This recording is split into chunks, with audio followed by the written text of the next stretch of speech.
Karibu katika msimu wa 16 wa Shamba Shape Up. Tumetembea kote Afrika Mashariki kutafuta wakulima wanaofanya kazi kwa bidii. Tunataka kuwasherehekea wakati tunawapa maarifa wanayohitaji ili waweze kuendana na kufanya mashamba yao kuzalisha zaidi hata pale kunapokuwa na mabadiliko ya tabia nchi. Tunataka kuwapa msaada kupata mavuno bora na kuongeza kipato chao. Tutaona jinsi wakulima wanavyoweza kufaidika kutokana na ushauri wa wataalamu wetu, huku wakijifunza kutoka kwa kila mmoja wao katika njia nyingi. Jiunge nasi katika hizi safari na shiriki katika uzoefu wa wakulima kwenye safari ya Shamba Shape Up.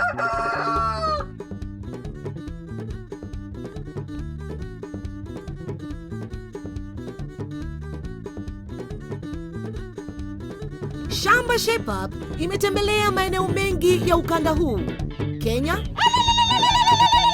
Uganda. Welcome Shamba Shape Up Uganda. Na Zambia. Welcome to Munda Makeover. Kilimo au kilimo biashara sio tu kuhusu kupanda, pia kinahusu kuhudumia.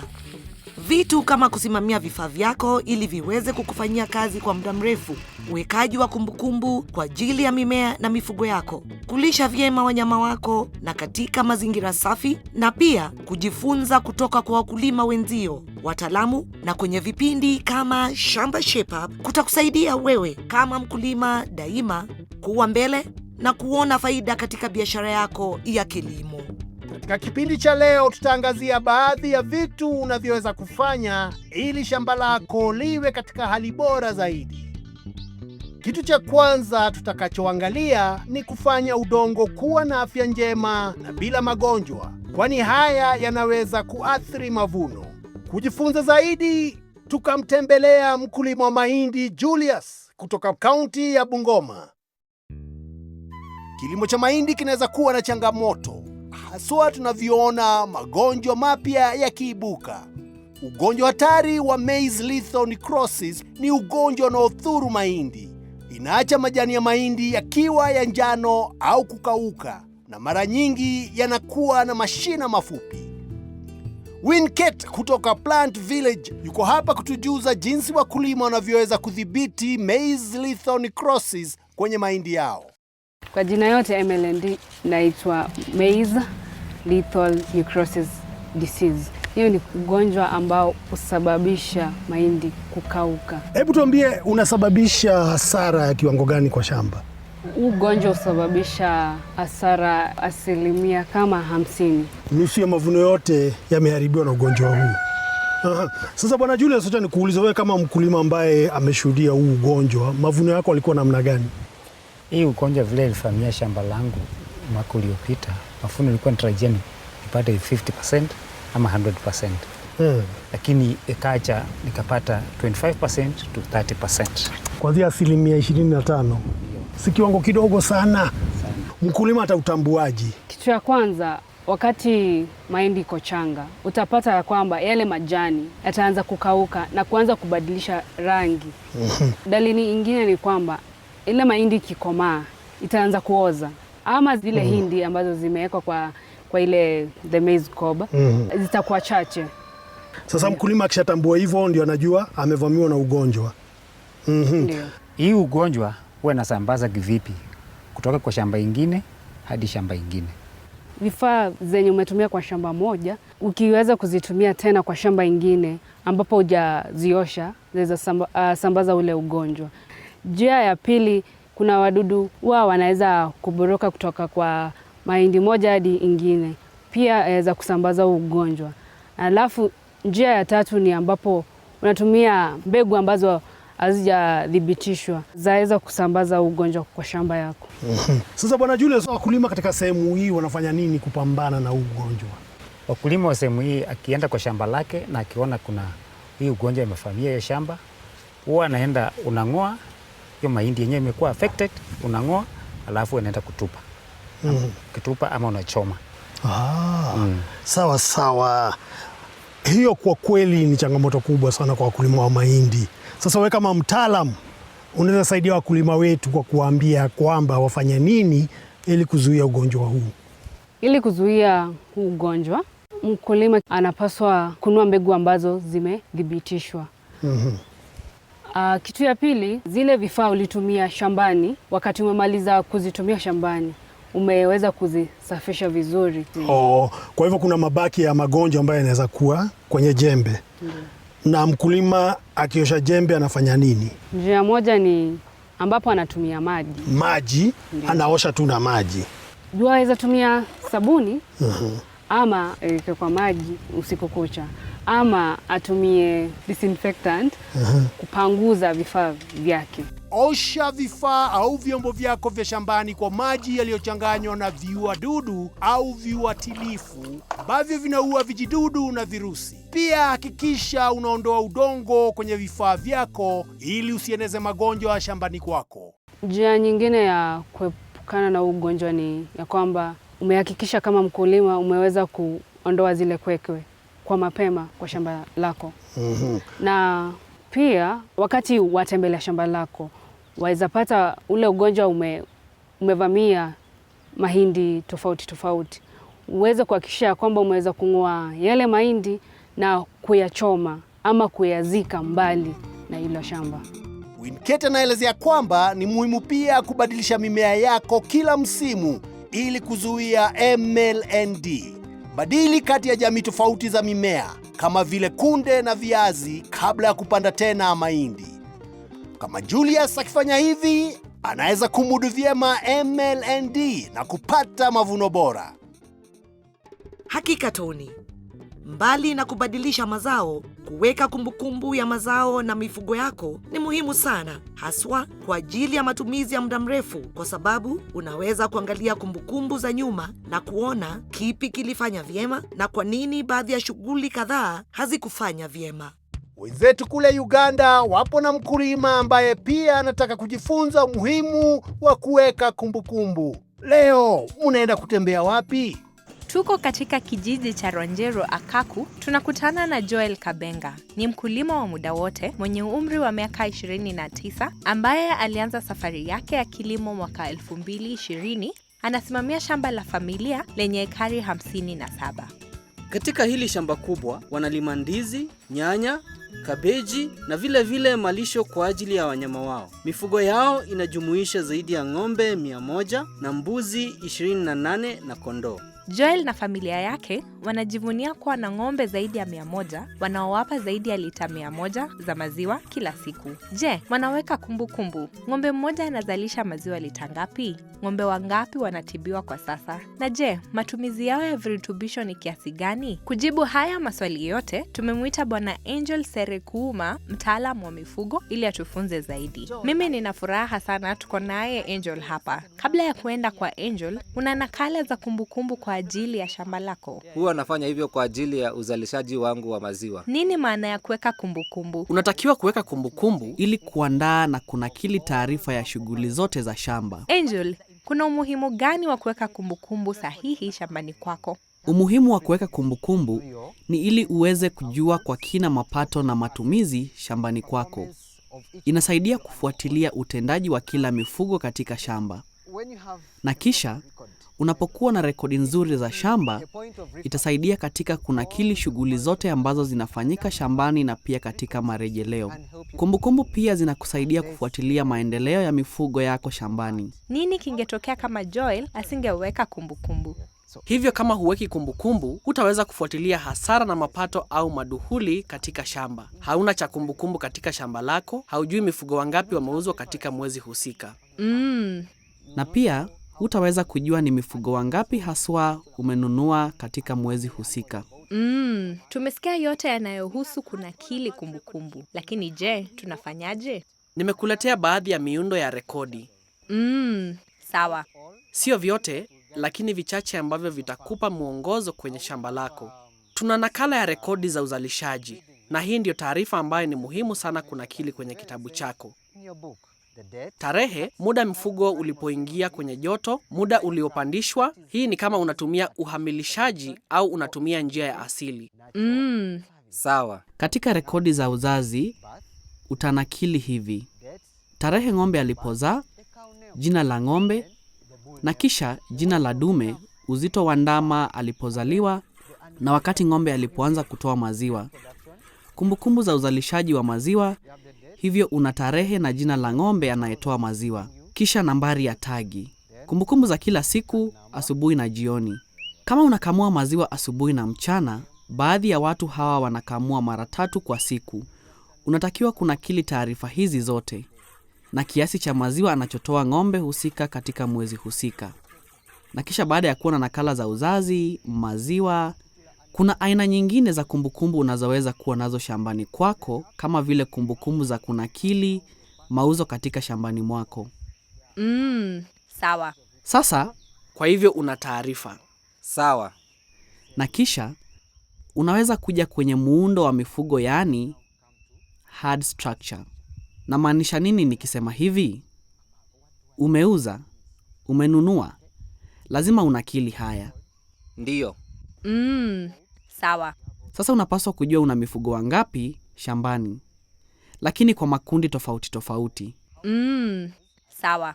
Unatakiwa kunakili taarifa hizi zote. Nadhani wekaji wa rekodi ni kama taarifa za kina kuhusu shamba. Hizi ni nyaraka. Rekodi hizi zinaandaliwa na kuwekwa kwa ajili ya kurejelea katika siku zijazo. Mazito.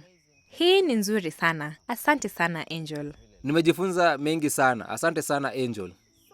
Sasa tunaweza kufuatilia kwa urahisi kiasi cha maziwa anachotoa kila ng'ombe na kujua wapi kwa kuelekeza juhudi zetu ili kuboresha uzalishaji. Asante Agi na Frob. Kifuatacho baada ya mapumziko, tutaenda hadi Zambia kuona kwa nini vikundi vya wakulima ni muhimu. Na kisha tutaangalia kwa nini na jinsi ya kupata mlo kamili.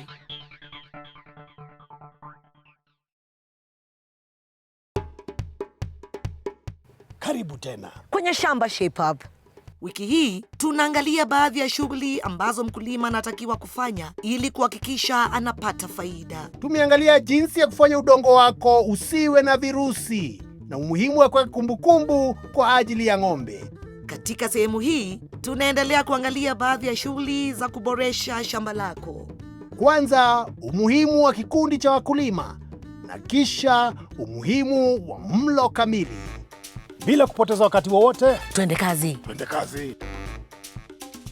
Linapokuja katika suala la kuendesha shamba lenye faida, kikundi cha wakulima kina faida zaidi ya moja. Kutoka kwenye kupata masoko, nguvu kazi, mikopo, hadi taarifa. Faida ni nyingi sana. Ili kujifunza mengi kuhusu hili, tuende Zambia tujiunge na wenzetu Kozi na Kachenana. Kujiunga katika ushirika sio wazo geni. Wamekuwepo kwa muda mrefu sasa. Lakini ushirika unafanya kazi kivipi? Nina hamu kujua hili. Twende tukajue. Nakutana na Daisy Lunda kutoka Wizara ya Kilimo. Anaenda kutuelezea yote yanayohusu ushirika wa Mwase. Hello. Kwanza, wakulima wetu, chanzo chao kikubwa cha kipato ni kilimo. Wakifanya kazi binafsi, wanapata changamoto nyingi. Wakulima wanatakiwa kuzingatia gharama za kununua pembejeo. Sawa. Unapoangalia umbali wanapoenda kununua pembejeo, ni mbali sana. Hata wanapozalisha, wanavuna, wanatakiwa kuzingatia gharama za usafiri wanapokwenda kuuza mazao yao. Sawa. Changamoto nyingi wanazokumbana nazo ni nguvu kazi. Sawa.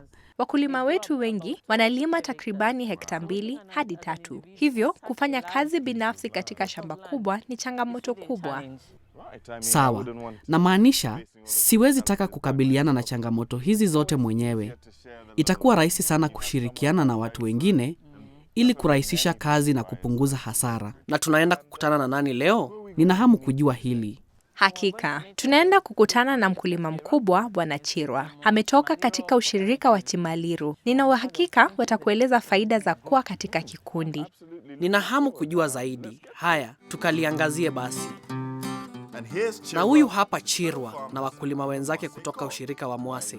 Kwa nini ni vizuri kulima kwa kikundi? Serikali ya sasa inataka wakulima kufanya kazi kwa pamoja katika vikundi. Halafu, serikali inawezesha fedha katika vikundi hivyo. Unawapa kikundi maarifa. Sasa tusikie kutoka kwa mwanakikundi na kuona wanayapi.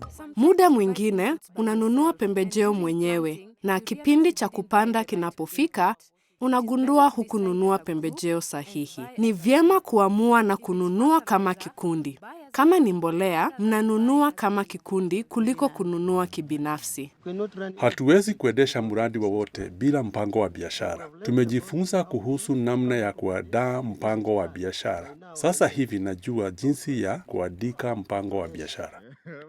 Hii itakuwa nzuri sana. Kama tukienda kwa mkulima mmoja mwanachama, inatuchukua siku moja kuandaa shamba. Kisha siku inayofuata tunahama kwenye shamba lingine. Kama kikundi, tunashirikiana katika mawazo ya jinsi ya ukulima.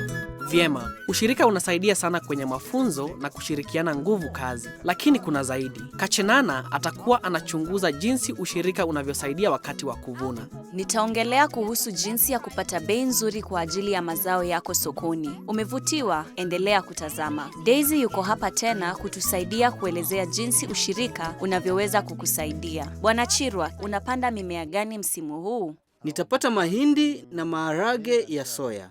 Mahindi na maharagwe ya soya. Kwa nini? Kwa sababu mahindi ni kwa ajili ya chakula, maharagwe ya soya ni kwa ajili ya kufanya nipate kipato. Tukiongelea kupata mapato, ni kitu gani cha kwanza ambacho unaweza kufanya unapopanda hayo? Kitu cha kwanza ambacho nitafanya ni kuweka mbegu kwenye shimo. Daisy, ni hivyo tu? Hicho ndio kitu cha kwanza? Hicho sio kitu cha kwanza. Hapana, nini ndio? Utafutaji soko unatakiwa kuwa kitu cha kwanza. Je, unafanyaje kuhusu hili? Mkulima anatakiwa kuzingatia gharama za usafirishaji kwa zao husika, uhitaji wa zao husika, bei ya mazao na upatikanaji wa masoko. Sawa. Sasa nataka kujua. Daisy, umegundua soko. Umepanda mimea yako na kuvuna. Hatua inayofuata ni ipi? Mkulima anatakiwa kufikiria kuhusu ukusanyaji. Na ukusanyaji ni ambako kila mkulima analeta mazao yao pamoja katika sehemu fulani. Litamsaidia mkulima kupunguza gharama za usafirishaji, hata kuongeza uwezo wake wa kujadiliana kuhusu bei ya mazao yake. Wao ndio hasa wamehusika moja kwa moja katika uzalishaji, wanajua gharama zao. Hivyo wataweza kujadiliana kupata bei ya juu kwa mazao yao. Pia itakuwa rahisi kwao kuunganishwa na wawekezaji. Ndio, kama wauzaji wengine wanapotaka kununua kama kikundi, ni rahisi kwao. Pia wanaweza kuendesha mpango wa wakulima wa shirika. Daisy, manunuzi ya kikundi yanafanya kazi kivipi? Wanunuzi wa kikundi ni pale wakulima wanapokusanya pesa zao ili kununua pembejeo. Wanachagua msambazaji mmoja ambaye atawasambazia pembejeo wanazozihitaji. Wanaweza kupata punguzo la bei. Hakika, sio kama kununua kibinafsi, na wanaweza kupata pembejeo zao kwa wingi katika wakati mmoja. Bwana Chirwa, ni kitu gani kikubwa ulichokipata kupitia manunuzi ya kikundi? Usafirishaji, ukiweka vitu kwa pamoja, usafirishaji unakuwa nafuu. Vyema. Haya yote yanavutia sana, lakini hebu tuyafanye yaeleweke vizuri. Ushirika unasaidia kupunguza gharama za usafirishaji na kuokoa pesa. Ukusanyaji una maana wanunuzi wanakuja kwako badala ya wewe kuwatafuta. Na ushirika una maana unapata bei nzuri kwani kuna mengi ya kuuza. Unaweza kutuelezea faida ambazo umepata kutokana na kukusanya mazao yako kwa pamoja na wakulima wengine? Ukinunua vifaa vya kilimo kama kikundi, ni nafuu, yaani bei iko chini ukilinganisha na kununua ukiwa peke yako. Na wakati huo huo, muuzaji anatupatia usafiri wa bure kutoka Lusaka hadi hapa.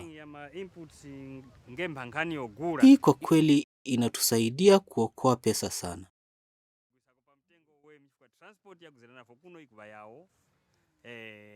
Kabla hatujaanza kuuza kwa pamoja, tulikuwa tukiuza mazao yetu kwa bei ambayo ilikuwa ya chini sana. Lakini sasa, kwa kukusanya mazao yetu kwa pamoja, tunapata bei bora zaidi. Faida nyingine kubwa ya ukusanyaji, tukikusanya mazao yetu kwa pamoja, tunawaleta wanunuzi karibu nasi.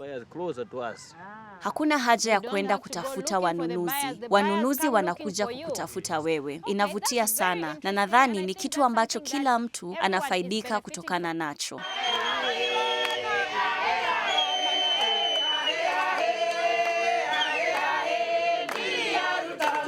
Asante Kozi na Kachinana kwa ajili ya hili. Kama tulivyosema, umoja ni nguvu. Tukiongelea nguvu, Karo, tunahitaji wakulima wawe na nguvu na idadi ya watu shupavu.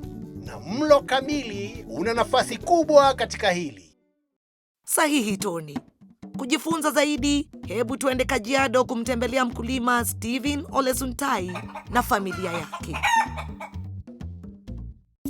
Tukiongea kuhusu chakula, mtaalamu wetu Angela Njenga kutoka Wizara ya Afya ikishirikiana na Nutrition International atatupa ushauri namna ya kula vyema. Kwa vile hapa Kenya kuna kila aina ya utapiamlo. Tuna ukosefu wa madini kama vile iron na vitamin A. Kuna watu wenye uzito pungufu na kuna watu wenye uzito mkubwa. Magonjwa kama kisukari, msukumo wa damu au hata saratani yanaongezeka. Ni nini lileta mabadiliko na kinalinganishwa vipi na alichokula Steve alipokuwa mtoto? Tukiwa vijana wadogo tulikuwa tunaenda lishe. Tulikuwa tukitoka lishe, wakati huo ng'ombe huwa wamepata ndama. Na hiyo wakati mama atakukamulia maziwa wa huyo ng'ombe, utawakunywa hivyo hivyo tu ikiwa moto. Na hiyo siku hautahitaji kula kitu kingine. Moja ni sababu tunatumia sukari kwa wingi. Sukari kwa keki, sukari tunaongeza kwa chai. Badala ya kutumia sukari, anaweza tumia asali kwa kipimo. Tukule vyakula ambavyo ni rahisi kupata, yani kama mboga, najua iko kila mahali kwa soko. Pia kuna kinga magonjwa kama malnutrition, yani utapu wa mlo, magonjwa kama iron deficiency, yani damu kwenda chini kwa kiwango ya chini. Ni muhimu tukule vyakula ambavyo vinaongeza damu. Aha, sasa tunajua kuwa tunakula visivyo. Lakini je, Miriam analisha familia yake inavyopasa? Huyu wa miezi 6 nampea viazi tamu, ndizi na nuts. Haya, na ikifika pengine unataka kupikia mzee ama mother-in-law, unapika nini? Okay, kwa mfano kama nimewapikia ugali, lazima kuwe na mboga. Either ni spinach ama sukuma wiki ama kienyeji ama hata cabbage. Hiyo hata haifikii viwango vinavyohitajika vya lishe ya kimataifa. Na kwa ajili ya watoto, wanapendekeza mlo uliotengenezwa na makundi 7 ya chakula. Hivyo, tuna nafaka, vyakula vya wanga, yani starch, kama vile mahindi, ngano na ndomaa. Jamii ya kunde au maharage, kama maharage makavu, ndengu, pamoja na aina zote za karanga na mbegu. Bidhaa za ng'ombe, kama maziwa, mala na jibini au cheese. Mayai. Vyakula nyama, kama vile nyama, samaki na kuku. Matunda yenye vitamin A na mboga mboga, kama sukuma wiki, michicha au spinachi, karoti na viazi vitamu vya rangi ya chungwa. Na mwisho, matunda mengine na mboga mboga, kama ndizi, mbaazi mbichi na nyanya. Kama mtoto tunawahimiza watumie 4 kutoka kwa hizi 7 tulizotaja. Kwa mfano anaweza tumia viazi inaweza changanywa na viazi vitamu, anaweza changanya pia na dengu ama maharagwe, na pia anaweza eka spinach, mnafu ama terere. Tunawahimiza pia watumie kitunguu na nyanya na mafuta kidogo. Ni muhimu pia kubadilisha ile chakula ambayo anakula leo isiwe ya kesho, yani akuwe anabadilisha chakula ambayo anakula. Hiyo ndio tunaita dietary diversification. Pia ni muhimu wakule vyakula ambavyo iko na colors tofauti. Yani kama ni chakula tuseme sukuma, unaweza weka karoti ndio ili kuwe na madini kama vitamin A. Ningelipenda pia kuwahimiza watumie matunda ambayo iko kwa season. Kama ni wakati wa season ya maembe, watumie maembe, na kama ni wakati wa machungwa kwa wingi, wale machungwa kwa wingi. Sasa kwa vile tunajua nini kuzingatia unapopika kwa ajili ya familia yako, hebu tuangalie jinsi tunavyoweza kupika mlo kamili kwa ajili ya watoto wetu na mkulima Kate kutoka Nakuru. Hebu tuone jinsi ya kupika kiafya kutumia vyakula kutoka kwenye makundi 4 kati ya 7 ya vyakula: mboga mboga, mayai, spinachi na ndizi.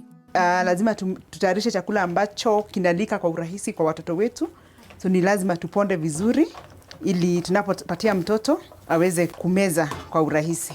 Wakati tulikuwa tunachemsha haya mandizi, tulihakikisha kwamba hatujaweka maji mengi ili tusije tukapoteza madini yetu wakati tunapunguza maji.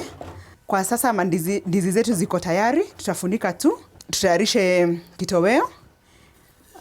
Tutapika hadi iwe golden brown. Kwa hivyo kitunguu chetu kimeiva, sasa tutaongeza nyanya na hoho. Tukiweka pamoja na hoho haina shida. Alafu tutaongeza chumvi. Tukoroge kidogo. Alafu tutafunika. Chakula ya mtoto lazima tuitengeneze iwe tamu, na ni vizuri kukaranga chakula ya mtoto na mafuta. Pia ni vizuri kuongeza chumvi kidogo, usimpatie chumvi mingi, lakini chumvi pia ni mzuri kwa sababu iko na madini ya iodine ambayo yameongezewa, inasaidia kuzuia ugonjwa wa goita. Mchuzi yetu iko tayari? Mchuzi yetu iko tayari, sasa tunaweza tukaongeza mayai. Haya, sawa. Mayai 4 ambayo itaweza kutosha watoto wetu wawili. Hii chakula yetu ni ya kuiva haraka, kwa hivyo baada ya muda mfupi itakuwa tayari. Tuko tayari kutengeneza spinach yetu? Ndio, tuko tayari. Tutaweka kitunguu kwenye sufuria, tutaongeza mafuta. Kwa hivyo tutapika spinach yetu kwa dakika kama 5, ambayo inatuongeza madini ya vitamin A. Kwa hivyo wakati tunapika, tunajaribu kuhakikisha kwamba hatupotezi yale madini. Alafu tutaongeza chumvi ili ipate ladha. Alafu tutakoroga.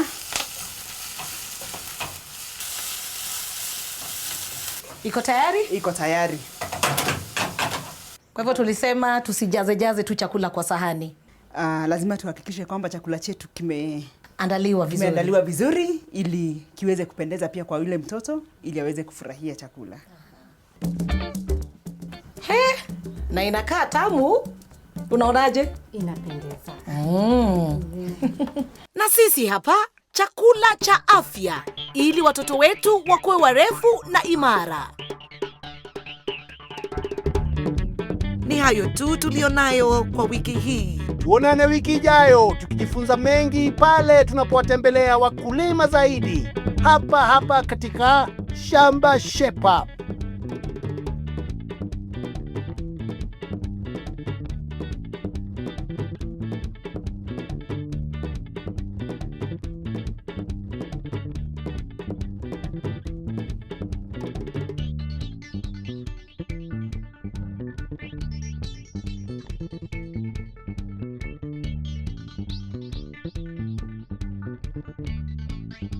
Thank you.